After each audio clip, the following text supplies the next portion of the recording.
ઘણા લોકો 2021ની વસંત ઋતુમાં કોવિડ-19 પેન્ડેમિકમાંથી નોંધપાત્ર ઇકોનોમિક રિકવરીની ઉજવણી કરી રહ્યા હતા, ત્યારે લેરી સમર્સે વ્હાઇટ હાઉસ અને બાકીના વોશિંગ્ટનને ફુગાવા અને મોંઘવારી વિશે ચેતવણી આપી હતી. કદાચ મોટાભાગના લોકોએ તેમની વાત નથી માની, પરંતુ સમય જતાં તેમણે આપેલી ચેતવણી સાબિત થઈ હતી. હાલમાં અમેરિકામાં મોંઘવારી વધી ગઈ છે અને લોકોને બે છેડા ભેગા કરવામાં પણ આંખે અંધારા આવી રહ્યા છે. ફુગાવો ફેડરલ રિઝર્વને વ્યાજદરો વધારવા માટે દબાણ કરી રહ્યો છે. ફુગાવો અને મોંઘવારી અમેરિકન મતદારો માટે ટોચના મુદ્દાઓમાં સામેલ રહ્યા હતા અને તેના કારણે ડોનાલ્ડ ટ્રમ્પને વ્હાઇટ હાઉસમાં પહોંચવામાં મદદ મળી છે.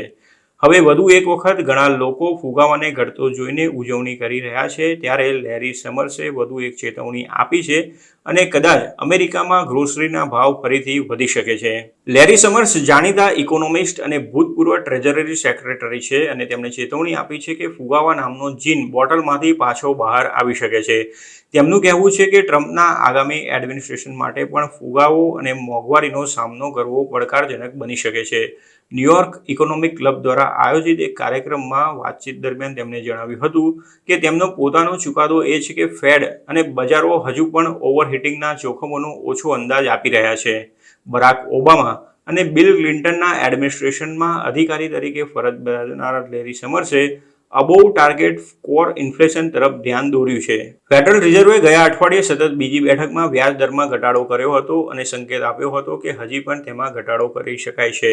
સમર્સનું કહેવું છે કે ફેડ 2021ની આશ્ચર્યજનક અને ગંભીર ભૂલનું પુનરાવર્તન કરી શકે છે, જ્યારે તેણે રેટ વધારીને વધતા ભાવો સામે પ્રતિક્રિયા આપવામાં ખૂબ જ મોડું કર્યું હતું. તેમને આશંકા છે કે ફેડ ફુગાવાના જોખમો અંગે વધુ એક વખત ભૂલ કરી શકે છે. જોકે બાઇડન એડમિનિસ્ટ્રેશનના શરૂઆતના મહિનાઓ દરમિયાન કિંમતો જે રોકેટ ગતિએ વધી હતી તે ગતિ હવે થોડી ધીમી પડી ગઈ છે અને તાજેતરના મહિનાઓમાં જોબ ગ્રોથમાં પણ નોંધપાત્ર ઘટાડો થયો છે. રેટ કટ લેબર માર્કેટને ફરીથી મજબૂત કરવા મદદ કરી શકે છે. બ્યુરો ઓફ લેબર સ્ટેટિસ્ટિક્સના અનુસાર સપ્ટેમ્બરમાં પૂરા થયેલા 12 મહિનામાં કન્ઝ્યુમર પ્રાઇસમાં 2.4% વધારો થયો છે.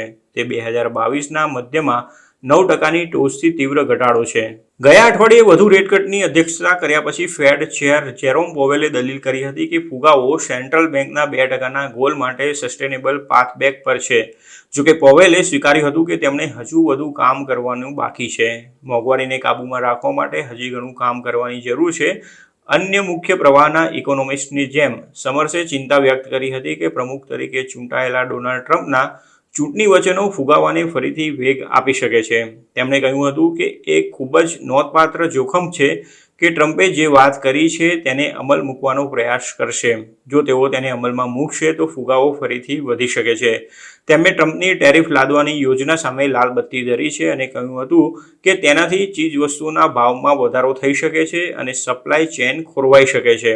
આ ઉપરાંત અનડોક્યુમેન્ટેડ ઇમિગ્રન્ટ્સના માસ ડિપોર્ટેશનની ટ્રમ્પની યોજના અંગે પણ તેમણે ચેતવણી આપતા કહ્યું છે કે જો ટ્રમ્પ માસ ડિપોર્ટેશન કરે છે તો તેનાથી અમેરિકામાં લેબર શોર્ટેજ ઊભી થશે અને તે મોંઘવારી અને ફુગાવાને વેગ આપવા માટેનું કારણ બનશે.